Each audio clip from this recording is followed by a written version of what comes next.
Hey guys, हमारे YouTube channel में आपका स्वागत है। और आज हम बैट उंगली पे रखने की गेम खेलने वाले हैं। और जो सबसे ज़्यादा सेकंड रखेगा वो विनर होगा। और वीडियो पसंद आए तो लाइक शेयर और सब्सक्राइब करके जाना। और हम अब गेम स्टार्ट करते हैं। ये लो विहान, पहले तुम करो। चलो, मैं 3, 2, 1 और स्टार्ट। विहान 1, 2, 3, 4, 5, 6,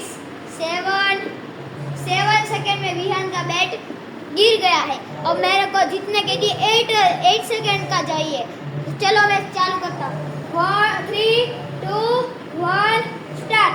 1, 2, 3, 4, 5, 6, 7, 8।